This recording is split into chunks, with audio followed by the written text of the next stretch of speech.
Mahirap pero kinakailangan. Ganyan inilarawan ni DILG Secretary John Vic Remulla ang desisyon ni Pangulong Bongbong Marcos na tanggalin bilang PNP Chief si Police General Nicolas Torre III.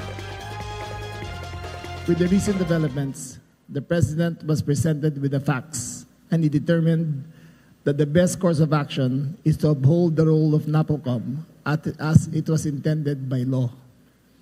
As part of this resolution, the President decided to relieve Police General Torre. Sabi ni Remulla, hindi man ito madaling desisyon, ginawa ito para sa interes ng bansa.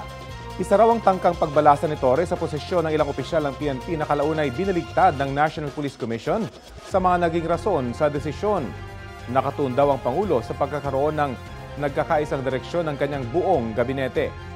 Naniniwala raw ang palasyo na kailangan nakaayon sa batas sa mga hakbang sa pagtitiyak ng seguridad ng bansa. Nang kunin namin ang pahayag ni Torre, no comment daw muna siya tungkol dito.